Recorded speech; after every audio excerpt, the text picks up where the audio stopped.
Le général d'armée Sekouba Konaté a reçu en audience vendredi l'ambassadeur de la République du Mali en Guinée. Les entretiens ont porté sur le renforcement de la coopération entre Bamako et Conakry. Le résumé de cette rencontre avec le commandant Mohamed Kassi. Les entretiens entre le diplomate malien et le président de la transition, le général d'armée Sekouba Konaté, ont porté sur la redynamisation des liens historiques existants entre nos deux peuples.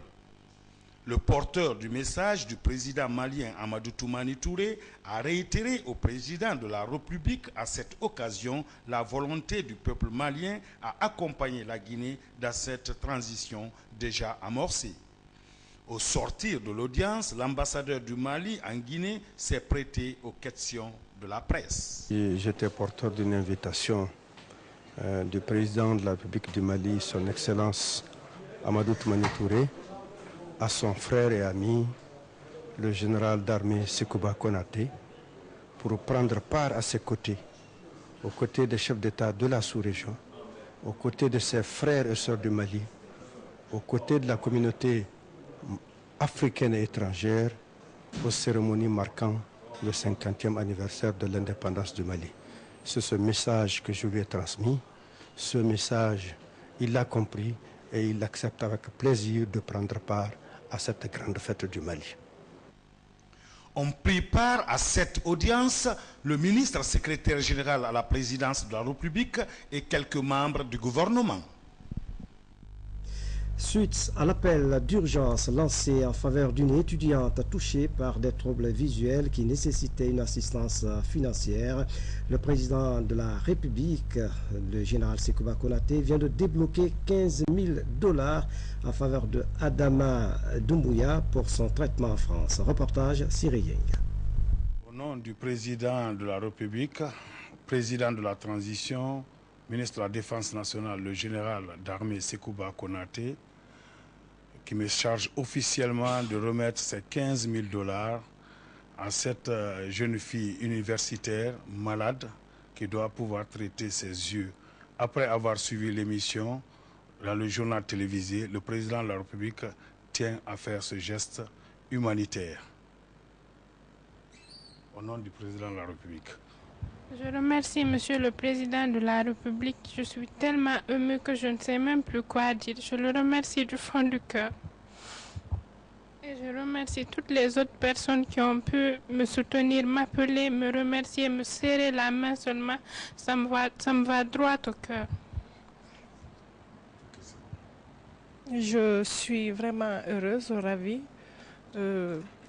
C'est trop fort. On ne sait pas, je ne sais pas qu'est-ce que je veux dire même. Je remercie le président de nous avoir donné les 15 000 $ pour les soins de Adama. Je crois que nous sommes heureux. Il faut dire que nous sommes tous heureux dans la mesure où moi j'enseigne Adama. J'ai constaté cette maladie il y a très longtemps en classe.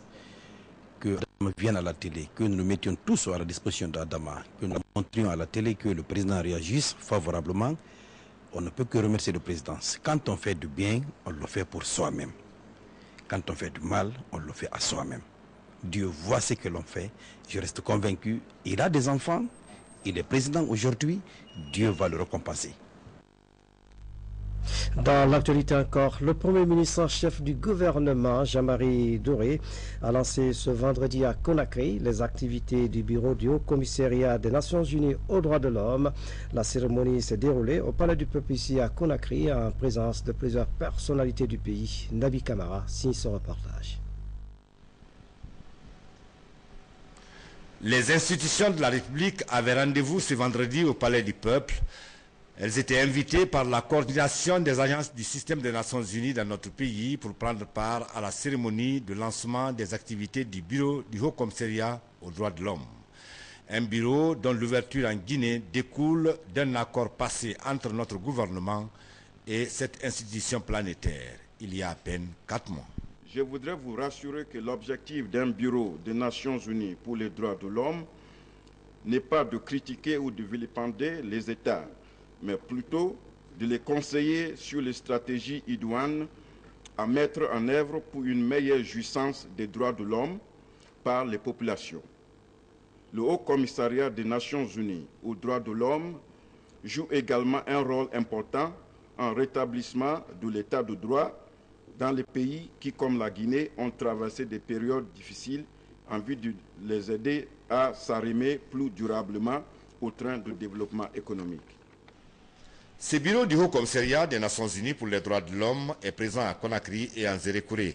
Depuis son établissement dans notre pays, il a réalisé plusieurs activités, au nombre desquelles la formation de la Force spéciale de sécurisation du processus électoral, FOSEPEL, et celle des moniteurs des élections. Comme pour dire que cette institution onusienne est décidée à appuyer les autorités guinéennes dans la protection et la promotion des droits de l'homme dans notre pays. Le bureau est chargé de veiller au respect des règles et principes des droits de l'homme et du droit international humanitaire en Guinée. L'objectif du bureau est de conseiller, d'assister les autorités guinéennes sur les stratégies, les programmes et les mesures à mettre en œuvre pour promouvoir et protéger les droits de l'homme en Guinée.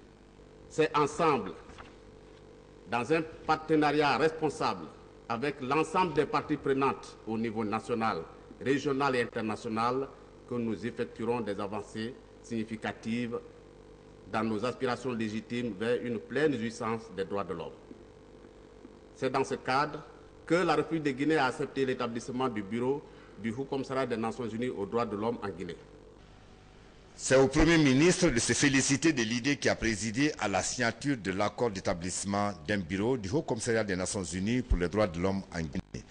Jean-Marie Doré a assuré le représentant du bureau et la coordination des agences du système des Nations Unies de la volonté affirmée des autorités de la République à œuvrer pour le succès de ce bureau dans notre pays. Je vais donc vous dire, au nom du général d'armée Sekouba Konaté, président de la République, ministre de la Défense nationale, renouveler du moins notre adhésion totale à la démarche pour promouvoir les droits de l'homme. Mais nous observerons dans cette démarche les étapes nécessaires compatibles avec le niveau de notre évolution sur le terrain. Signalons que la cérémonie de lancement des activités du Bureau du Haut Commissariat des droits de l'homme dans notre pays a été rehaussée de la présence du Théâtre national de Guinée. À travers des sketchs, les acteurs de cette troupe ont démontré que l'information, l'éducation et la sensibilisation constituent les voies sûres pour amener l'ensemble des citoyens à comprendre ce que c'est le droit de l'homme. CNT, Conseil national de transition, a officiellement remis à la CENI ce vendredi les urnes scellées offertes par la Fondation KPC pour l'humanitaire. La cérémonie a mobilisé les membres du CNC, Conseil national de la communication de la CENI et de la Fondation KPC. François Lama a suivi la cérémonie.